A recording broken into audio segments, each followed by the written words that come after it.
Hello बच्चों, आइए इस प्रश्न को पढ़ते हैं। किसी एन प्रकार के सिलिकॉन निम्न में से कौन सा प्रकथन सत्य है? पहला ऑप्शन है इलेक्ट्रॉन बहुसंख्यक वाहक हैं और त्रिसंयोजी परमाणु अपमिश्रक हैं। दूसरा ऑप्शन है इलेक्ट्रॉन अल्पसंख्यक वाहक हैं और पंचसंयोजी परमाणु अपमिश्रक हैं। तीसरा ऑप्शन है होल अथवा वीबर अल्पसंख्यक वाहक हैं और पंचसंयोजी परमाणु अपमिश्रक हैं। चौथा ऑप्शन है होल अथवा वीबर बहुसंख्यक वाहक हैं और त्रिसंयोजी परमाणु अपमिश्रक हैं। आइए इस प्रश्न की मुख्य अवधारणा की चर्चा करें।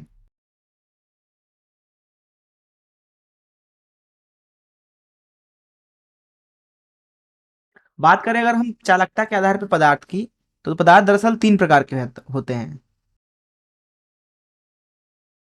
पहले हैं चालक। चालक जैसे जैसे लोहा हो गया, तांबा हो गया, सोना हो गया, चांदी हो गया, ये सब चालक हैं। दूसरे प्रकार के पदार्थ होते हैं अचालक, जैसे लकड़ी, रबर इत्यादि। तीसरे प्रकार के अगर पदार्थ की बारे में बात करें तो वो होते हैं अर्धचालक।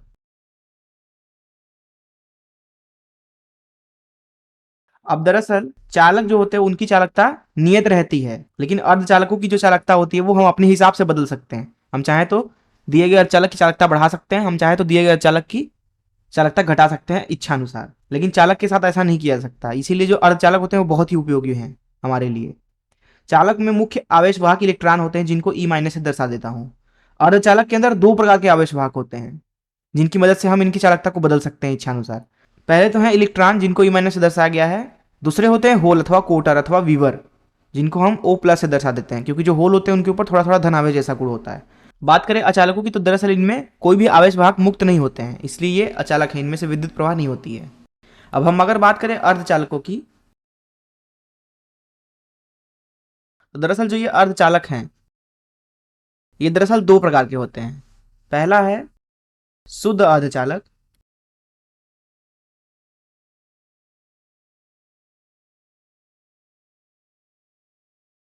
शुद्ध अर्धचालक पदार्थ के अंदर सारे परमाणु समान प्रकार के होते हैं। दूसरे प्रकार के अगर हम बारे में बात करें तो दूसरा प्रकार है अपमिश्रित अर्धचालक। ये दरअसल शुद्ध अर्धचालक का ही व्युत्पन्न है, अर्थात अपमिश्रित अर्धचालक को शुद्ध अर्धचालकों की मदद से ही बनाते हैं। अपमिश्रित अर्धचालक के अंदर होता यह है कि पूरे पदार्थ में कुछ कुछ जगहों पर कोई दूसरा प्रकार का परमाणु होता है। अब जो ये अपमिश्रित अर्धचालक होते हैं ये दरअसल आवेश वाहकों की संख्या के आधार पर दो प्रकार के होते हैं। अब हम यहाँ पे बात करते हैं अपमिश्रित अर्धचालकों की।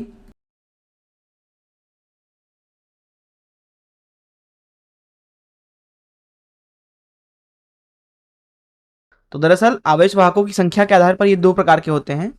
पहला होता है एन प्रकार, अर्थात ऋणात्मक प्रकार अथवा निगेटिव टाइप। दरअसल होता यह है कि एन प्रकार में इलेक्ट्रॉनों की संख्या होल से अथवा कोटर से ज्यादा होती है। इलेक्ट्रॉन की संख्या को एन से दर्शा दें, वीवर अथवा होल की संख्या को एन से दर्शा दें, तो एन प्रकार के अर्धचालक में इलेक्ट्रॉनों की संख्या ज्यादा होती है। वही बात करें अगर हम दूसरे प्रकार के अपमिश्रित अर्धचालक की, तो उसे वो दरअसल होता है पी प्रकार अर्धचालक। पी प्रकार मतलब धनात्मक प्रकार अथवा पॉजिटिव टाइप। दरअसल होता यह है कि इसके अंदर इलेक्ट्रॉन कम होते हैं होल अथवा वीवर से। अब जैसे शुद्ध अर्धचालकों के बारे में अगर हम बात करें तो इनके उदाहरण हैं सिलिकॉन, जर्मेनियम इत्यादि।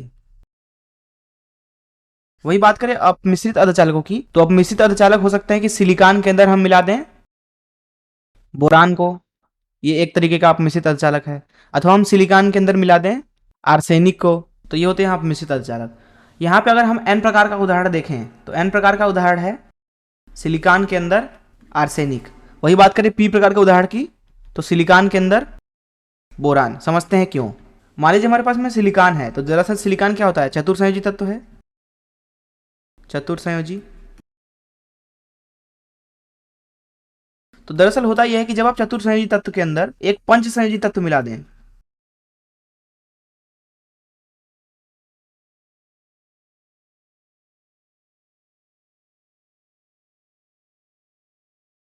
उदाहरण के लिए पंच संयोजी तत्व में आप ले सकते हैं फास्फोरस, आर्सेनिक इत्यादि।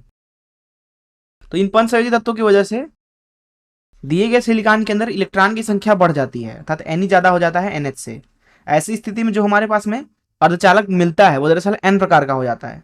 उदाहरण के लिए अगर हम देखें तो सिलिकॉन के अंदर आर्सेनिक मिला देते हैं, तो ये आपका एन प्रकार है। इसी तरीके से अगर आप इस चतुर्संयोजी तत्व के अंदर एक त्रिसंयोजी तत्व मिला दें, त्रिसंयोजी। तो त्रिसंयोजी तत्व जैसे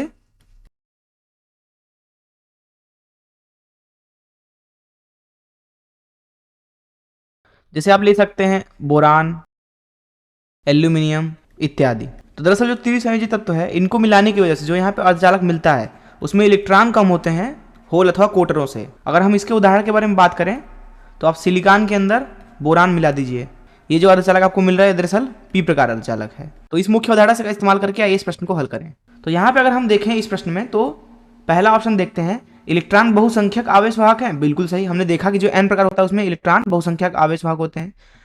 और त्रिसंयोजी परमाणु अपमिश्रक है, नहीं, त्रिसंयोजी तत्व से तो पी प्रकार बनता है। दूसरा ऑप्शन देखते हैं, इलेक्ट्रॉन अल्पसंख्यक वाहक हैं।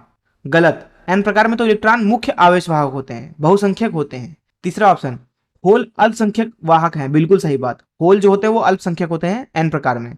और पंचसंयोजी परमाणु अपमिश्रक है। बिल्कुल सही, जब हम पंचसंयोजी परमाणु मिलाते हैं अपमिश्रक की तरह तब हमें एन प्रकार का अर्धचालक मिलता है, जिसका हमने उदाहरण भी देखा। तो इसलिए दिए गए प्रश्न के लिए सी ऑप्शन सही है।